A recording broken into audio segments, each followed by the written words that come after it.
बोलने का असर कम दिख रहा है। अकेले डॉक्टर बाबा साहेब अम्बेडकर हमारे हजारों साल की गुलामी को तोड़ कर गए। 4-4 बच्चे और जवानी में अपनी पत्नी को हमारे लिए गंवा दिया। हजारों साल की हमारी गुलामी तोड़ दी। एक तरफ पूरी की पूरी मनुवादी, जातिवादी, वर्णवादी व्यवस्था और दूसरी तरफ अकेले डॉक्टर बाबा साहेब अम्बेडकर। उसके बावजूद उन्होंने अपनी बुद्धि और विवेक से, अपनी काबिलियत से इस लड़ाई को इतने बेहतरीन तरीके से लड़ा कि वो हमारे संसद में, विधानसभाओं में, नगर पालिका में, नगर निगम में, पंचायतों में जाने का रास्ता खुल गए, सरकारी नौकरियों में जाने में रास्ता खुल गए, एजुकेशनल इंस्टीट्यूशंस में जाने का रास्ता खुल गए, संपत्ति और व्यापार के रास्ते खुल गए। लेकिन दुख यह है, जो वो अकेले लड़कर देकर गए, उसमें से 70% 300 से ज्यादा बहुजन समाज के सांसद होने के बावजूद और हजारों से ज्यादा बहुजन समाज के विधायक होने के बावजूद, 3-3 समाज के राष्ट्रपति मिलने के बावजूद, एक सर्वोच्च न्यायालय के मुख्य न्यायाधीश मिलने के बावजूद, कम से कम 5 सर्वोच्च न्यायालय के न्यायाधीश मिलने के बावजूद, अनेकों कलेक्टर, डॉक्टर, इंजीनियर, जज, प्रोफेसर, साइंटिस्ट बनाने के बावजूद, जो अकेले डॉक्टर बाबा साहेब अम्बेडकर देकर गए, हम सारे मिलकर जो उन्होंने दिया उसको भी सुरक्षित नहीं रख पाए। 70% ऑलरेडी छिन गया है। और जिस तरह का आचरण हम लोग कर रहे हैं, आने वाले 15 सालों में ये जो 30% बचा है, ये भी छिनने वाला है। 125 साल पहले जब डॉक्टर बाबा साहेब अम्बेडकर जी ने स्कूल में एडमिशन लिया, तब भी वो घड़ा नहीं छू सकते थे। और 125 साल बाद भी आज भी घड़ा छूने पर एक छोटे से बालक इंद्र मेघवाल की हत्या हो गई, मूंछ रखने पर हत्या हो रही है, मंदिर प्रवेश पर मूर्ति छूने पर हत्या हो रही है, घोड़ी पर बारात निकालने पर हमले हो रहे हैं। एजुकेशन जो बाबा साहेब ने दी, उसको साजिश के तहत छीन लिया है। आप माने या न माने, एजुकेशन इतना महंगा कर दिया कि हमारे 99.5% लोग आज हायर एजुकेशन का खर्चा उठाने में सक्षम नहीं है। एजुकेशन आपकी गई, रिजर्वेशन आपका गया, सब कुछ प्राइवेटाइज कर दिया। और लंबे समय से हमारे लोग जातिगत जनगणना कराने के लिए आंदोलन कर रहे हैं। अरे लानत है उस समाज पर तो नहीं, लेकिन उस समाज के नेताओं पर जो 300 से ज्यादा संसद में होने के बावजूद, 543 में से 300 से ज्यादा बहुजन समाज के लोकसभा में सांसद होने के बावजूद अगर जातिगत जनगणना नहीं करा पा रहे, भाई डूब मरो, इस्तीफा दे दो, तुम्हारे बस की बात नहीं है। तुम लोग इस लायक नहीं हो जिनको संसद में जाना चाहिए था। तुम कायर लोगों की जमात बनकर रह गए हो। हमें, मुझे लगता है, अपनी स्ट्रेटेजी चेंज करनी होगी। सर्वोच्च न्यायालय का न्यायाधीश बनने के बावजूद, MP, MLA, मंत्री बनने के बावजूद, बाबा साहेब के दिए हुए सारे हक अधिकार हमारे हाथ से छीनते जा रहे हैं, हम उसको बचा नहीं पा रहे। और जितने भी हम आजकल सभाएं कर रहे हैं, देख रहे हैं, रामलीला मैदान बुक करते हैं, लेकिन हमारे लोग जितनी संख्या में अब से 20 साल पहले, बल्कि याद करो हमारे सीरियस नेता, सीनियर लोग बैठे हैं, कभी वोट क्लब पे रैलियां हुआ करती थी, रामलीला मैदान में कम हुआ करती थी, और वोट क्लब पे कई लाख लोग आते थे। इस रामलीला मैदान के अंदर भी इतनी बड़ी बड़ी रैलियां हुई है कि पूरा रामलीला मैदान और आसपास के सारे रोड, राजघाट तक पूरे जाम हुआ करते थे।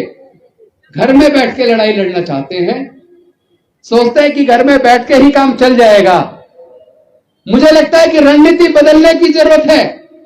ना संसद में जाने से समाधान हुआ, ना विधानसभा में जाने से समाधान हुआ, ना जज बनने से समाधान हुआ। सर्वोच्च न्यायालय के द्वारा जो जजमेंट आते हैं, अब तो कई बार उन जजमेंट के अंदर भी न्याय नजर नहीं आता। यानी कि लड़ाई का स्वरूप चेंज करना होगा।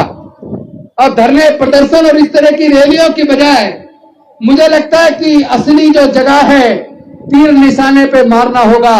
जब जब आप तीर दाएं बाएं मारते हैं तो चोट सही जगह नहीं लगती। पहली बार 5 अक्टूबर को आपने सही जगह चोट मारी तो पूरे देश के अंदर नहीं, पूरे दुनिया के अंदर खलबली मच गई। इसका मतलब इनको तकलीफ किस चीज से होती है? इनको तकलीफ होती है ये जो सामाजिक व्यवस्था जो वर्ण के ऊपर और जाति के ऊपर आधारित है, जिस सामाजिक व्यवस्था में कोई जन्म से नीच और कोई जन्म से ऊंच है, जिस सामाजिक व्यवस्था में अंधविश्वास, पाखंडवाद और रूढ़िवादिता है, आपका असली हमला होगा।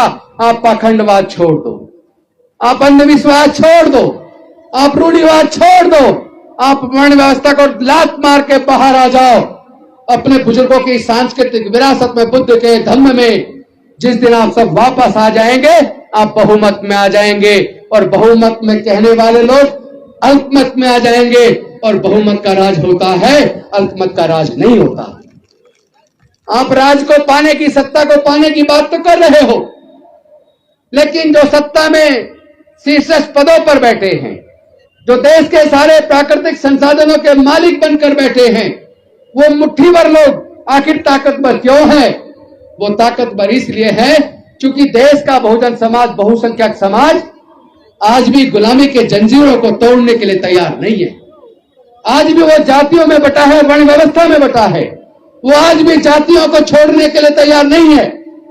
मैं जहां भी जाता हूं, पूरे देश के अंदर जा रहा हूं, सब जगह लोग कहते हैं जाति की वजह से हमारे साथ जातिगत उत्पीड़न होता है। अरे अगर जाति की वजह से जातिगत उत्पीड़न होता है तो आप लोग जातियों को जिंदा क्यों रखे हुए हो? अपने इतिहास को पढ़ो। जो लोग अपना इतिहास नहीं जानते कभी इतिहास नहीं बना सकते। इतिहास बनाने के लिए पहले अपने महापुरुषों के इतिहास को पढ़ो। सम्राट अशोक के टाइम को पढ़ो।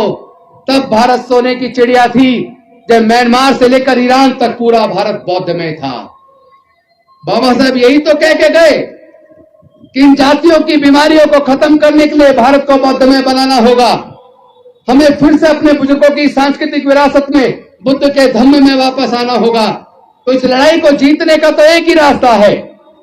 आप जितने मर्जी धरने प्रदर्शन कर लो, जितनी मर्जी संख्या जुटा लो, अगर धरने प्रदर्शन से काम चला होता तो जो बाबा साहेब ने दिया उसमें से 70% छीना ना होता। अगर धरने प्रदर्शन से काम चला होता, अगर 300 सांसद संसद में भेजने से काम चला होता, तो जातिगत जनगणना करवाने के लिए इतने सारे आंदोलन ना करने होते। हमारे आयोजक साथी लगातार पिछले 3 सालों से जातिगत जनगणना कराने के लिए अनेकों धरने प्रदर्शन और कितने ही प्रोग्राम अंबेडकर भवन पर, कॉन्स्टिट्यूशन क्लब में और आज यहां रामलीला मैदान में कर रहे हैं। मुझे लगता है कि अब इतनी ताकत रामलीला मैदान में, अंबेडकर भवन में या कॉन्स्टिट्यूशन क्लब में लगाने की बजाय पूरे देश में भ्रमण शुरू करो और जो सांसद संसद के अंदर बहुजन समाज के बैठे हैं उनको उनके घरों में कैद कर लो। उनको उनके घरों में ही चल के आपको बैठ के उनके कमरे में जाकर पूछना होगा, आप संसद में क्यों हैं? आप संसद में किसके लिए है? आपने संसद में समाज के कितने मुद्दे उठाए? उनकी अकाउंटेबिलिटी फिक्स करनी होगी, उनकी जवाबदेही तय करनी होगी, उनसे पूछना होगा जातिगत जनगणना के बारे में आपने संसद में आज तक क्यों नहीं बोला? अगर एक बार सारे बहुजन समाज के सांसद संसद के अंदर खड़े होकर और सभापति जी को कह दे कि हम एक प्रस्ताव लेके आ रहे हैं कि जातिगत जनगणना सरकार करवाए, और सरकार अगर तैयार नहीं है तो हम सारे के सारे रिजाइन करने के लिए तैयार हैं। 1 मिनट के अंदर 1 मिनट लगेगा, आप देश की पूरी सरकार आपके कदमों में होगी। लेकिन कायर लोग कुर्सी को बड़ा समझते हैं। महान लोग अपनी महानता से कुर्सियों को अपने पीछे लाइन में लगा देते हैं। आप लोग अपना कद इतना बड़ा करो कि कुर्सी आपके पीछे हो। वैसे भी कुर्सी बड़ी बनती है बड़े विचार वाले व्यक्तियों से, और कुर्सी बड़े से बड़ी छोटी हो जाती है जो व्यक्ति मानसिक रूप से गुलाम है, जिसके विचार बेहद कमजोर हैं, जो अपने समाज के हक अधिकार की लड़ाई को न लड़ सके। वो देश का कितनी भी बड़ी कुर्सी पे पहुंच जाए वो कुर्सी भी छोटी हो जाती है। लेकिन छोटी कुर्सी पे बैठने वाला व्यक्ति भी जब अपनी जान अपने समाज के लिए कुर्बान करने के लिए तैयार हो जाए तो छोटी से छोटी कुर्सी भी बड़ी हो जाती है। मैं समझता हूं समय आ गया है अपनी स्ट्रेटेजी मैं आयोजकों के साथ घर पे बैठ के बंद कमरे में करूंगा, क्योंकि स्ट्रेटेजी बनाने की चर्चा कभी मंच पे खुले मैदान में नहीं हुआ करती। वो लोग अपने स्ट्रेटेजी कभी खुले मैदान पे चर्चा नहीं करते। हम लोग को भी चाहिए जो बुद्धिवादी लोग हैं सोच विचार करके बंद कमरे में विचार करें और योजना बनाकर पूरी स्ट्रेटेजी तैयार करके गांव-गांव में चलने का फैसला करें। हमें गांव-गांव में कॉलोनियों में जाकर अपने लोगों को तैयार करना होगा, क्योंकि हम इतने सभा करते रहे, इतना पैसा इसमें लगाते, इसमें पैसा ज्यादा लगता है, रिजल्ट कम आता है। लेकिन गांव-गांव में जाने में अगर आपने किराए में पैसा खर्च कर दिया, याद रखिए 1-2 साल के अंदर रिजल्ट इतना होगा 2024 के अंदर आपका डंका बच जाएगा।